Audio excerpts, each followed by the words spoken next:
Roadkill collector. If you think waking up every morning, catching a bus, and heading to that office you absolutely hate is the worst job ever, then you've probably not heard about being a roadkill collector. Basically, roadkill collectors are the unsung heroes of our roads. They remove animals that have met an unfortunate end on highways, streets, and back roads. A deer that didn't look both ways, a raccoon who took a bad gamble, and maybe even an unlucky squirrel. You see, from the start of their day, roadkill collectors are just bracing for whatever lies ahead. Literally. Some jobs involve small animals like squirrels or raccoons, which are relatively quick to clean up. Others, like a deer or a moose, can turn into a full-blown operation. One of the hardest parts of the job is the sheer ickiness of it all. Animals aren't just lying peacefully, they're, well, let's say they're in creative new shapes. Collectors have to deal with flattened bodies, fur, and sometimes leakage. So if you've got a weak stomach, this job is not for you. And then there's the traffic. Let's just say drivers aren't exactly slowing down for you. Plus, you also have to consider the fact that the weather could really make the entire situation worse. Because in summer, roadkill starts cooking on the pavement, turning your job into a horrifying barbecue. In winter, it's frozen solid, and you're basically prying it off the road like a bizarre popsicle. Either way, it's never pleasant. Animal semen collector. Now picture this. After months of job hunting, you finally land a job at the farm. So you arrive full of optimism, wearing your shiny new boots, and thinking you'll spend the day petting cute animals. Then your boss hands you a pair of elbow-length gloves, a strange-looking tube, and a knowing smile, and before you realize what's been going on, you are led to a 2,000-pound bull who looks like he's been waiting for this moment his entire life. And soon enough, you realize you're not here to cuddle, you're here to collect semen.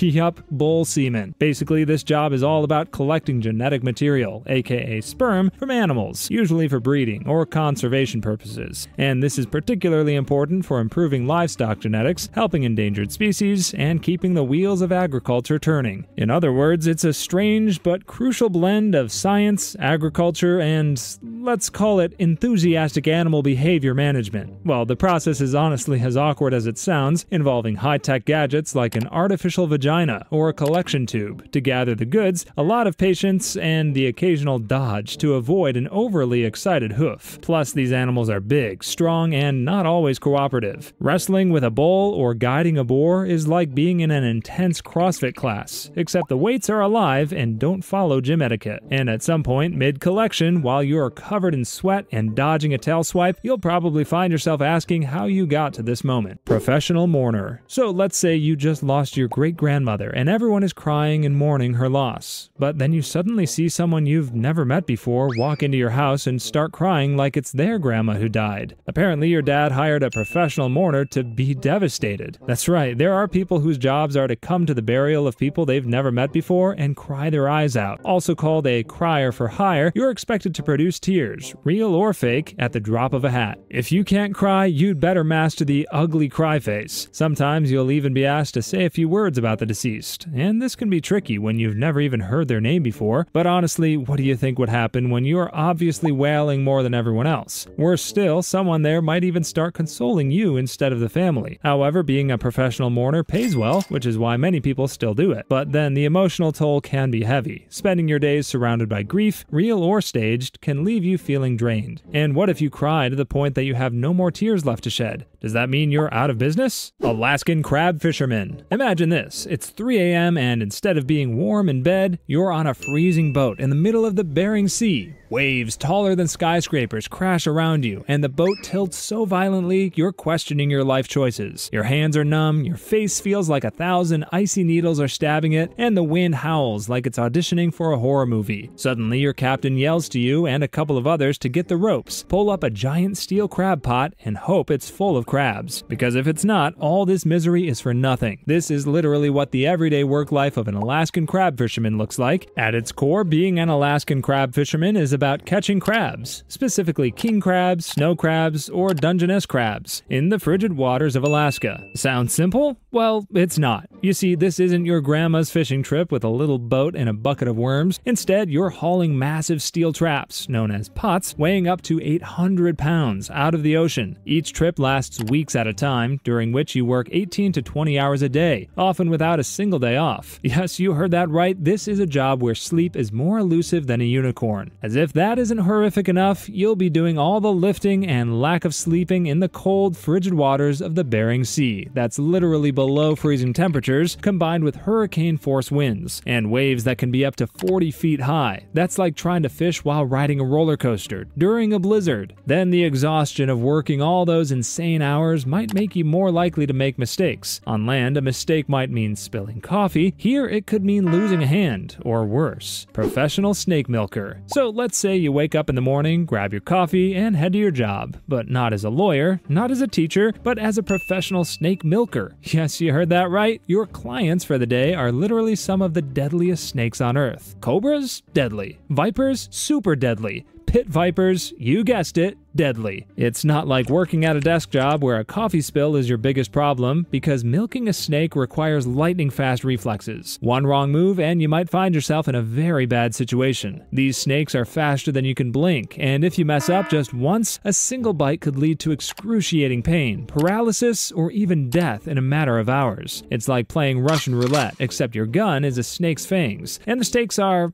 well, your life. Plus, unlike cows who mostly just stand there and chew cud, snakes are very unpredictable and moody animals. A snake could be calm one moment, the next it's hissing and trying to strike. And even though you're able to successfully milk the snake and extract its venom, that still doesn't mean you're safe. This is because snake venom is still one of the deadliest natural substances known to man. So if you make a mistake and spill it or come into direct contact with it, you're in big trouble. The venom can cause necrosis, aka tissue death, and even paralysis in humans. So the stakes are literally high. However, while this job might sound like something you wouldn't even wish on your worst enemy, snake milking saves lives. You see, every year, millions of people get bitten by venomous snakes, especially in places where medical treatment isn't easily accessible. So the venom you extract helps create antivenoms that treat these bites and prevent deaths. Portable toilet cleaner. If you regularly go to concerts, or just a place where there's a large gathering of people for a time, then you'd know that no matter the amount of fun you're having, you'll eventually need to use the toilet. Well, the people who keep those rows and rows of portable toilets clean are known as portable toilet cleaners. And while the job might sound pretty basic, the reality of it is much more than that. First, you're actually required to use a freaking giant hose to suck out the contents of the toilet, because there's no pipe and draining system for portable toilets. Yes, you're basically operating a poop sucking machine. Just imagine what would happen if you mistakenly mishandled the vacuum hose and it backfired. And that's not the end, because once the tank is empty, you are to clean the inside of the toilet with your trusty pressure washer. It's like power washing, but instead of driveways,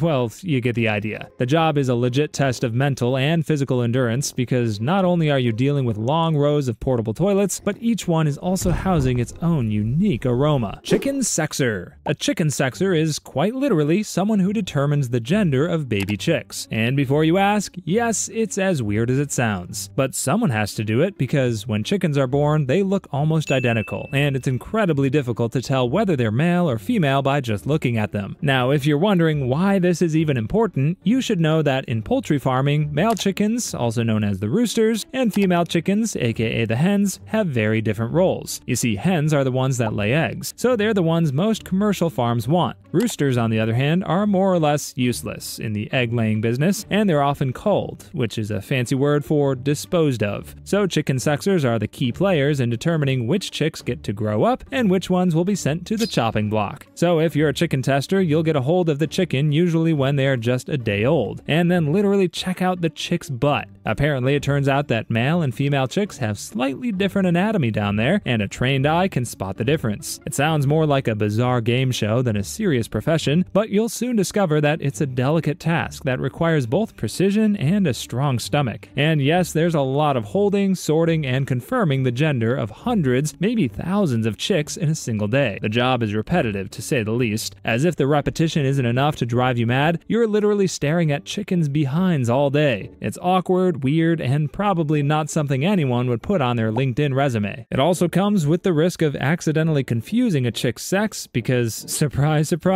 chicks don't come with obvious labels like, I'm a rooster or I'm a hen, so you need to get it right every single time. Sewer inspector. It's honestly not rocket science to figure out what a sewer inspector does. I mean, the job description description literally says sewer inspector. However, what you don't know is that this job is probably one of the most unflattering things you can do, because it'll basically require you to crawl into the city's darkest, smelliest corners to ensure everything is flowing smoothly. The first horrible thing you'll obviously encounter would be the stench. Imagine crawling into a place where every single waste of the city flows directly into. We're talking about both human and animal poops, urine, vomit, and any other vile thing you shove down the drain. Basically, calling the smell bad would be like calling the sun kind of warm, because it's an odor that'll punch you in the face, invade your soul, and stay with you long after you leave work. Forget about date night after this shift. Then there's the unpleasant scenery and rivers of disgusting sludge and massive clogs made of grease, wet wipes, and things that should never have been flushed. These fatbergs, as it's popularly called in the sewage business, can weigh as much as a double-decker bus. Imagine trying to chip away at one of those while gagging every 30 seconds. It's not just a job, it's an extreme sport. As if that's not enough torture, you'd have to go through all these while wrestling rats who think you're trying to start a turf war, and spiders who have zero respect for your personal space. Odor tester. Basically, odor testers are professionals who use their noses to evaluate smells in a variety of industries. Their job is basically to identify, describe, and evaluate different smells. Think of it as being a professional scent detective, where your superpower is your nose. So companies hire odor testers for a variety of reasons: to ensure their products smell pleasant, to detect unwanted odors, and sometimes to create the next big fragrance sensation. It's like being a human air freshener, but way more involved. However, it's not always roses and rainbows, because sometimes these guys are sniffing things that make garbage seem like a bouquet. For instance, let's talk about the fact that they thought they were tasked to sniff people's armpits after they've spent the day at the gym, so if the deodorant didn't work, you'll definitely know. Sometimes companies would also need to know just how bad a product smells. Your job is to confirm the grossness level. Coal miner. At its core, coal mining is all about extracting one of the Earth's most valuable resources, which has single-handedly fueled and powered industrial revolutions, heated homes, and given rise to modern technology. And, well, coal miners are the guys who dig through soot, dust, and deep, dark caves to make this possible. Now, if you don't understand how scary this job is, let's paint a picture for you. Imagine being in a pitch-black tunnel with only a headlamp illuminating the rocky walls around you. The air is thick with coal dust. Every breath feels like you're inhaling powdered misery. In this case, claustrophobia isn't just a possibility, it's a guarantee, because the tight spaces, low ceilings, and endless stretches of darkness would make you feel like a character in a low-budget horror movie. Except in this one, the monster is your job. There's also the fact that these caves are hundreds, if not thousands of years old, so collapses can happen at any moment. Toxic gases, such as methane and carbon monoxide, also lurk in the mines, so if you're unlucky, a routine day can turn your lungs into a poison. As if that's not enough danger, there's also the possibility of a coal dust explosion happening, which is a spectacularly terrifying event where the air itself catches fire. Who needs action movies when your job already feels like a stunt scene? Crime scene cleaner. If you're into watching crime shows or any decent police movie like NCIS, then you'll know that after every horrific crime has happened and the detectives are done canvassing the crime scene, the ones that are left to deal with all the brain matter, blood, and any other disgusting but left behind are the poor crime scene cleaners. These guys are tasked with cleaning up after violent incidents. Murder? Check. Suicide? Yep.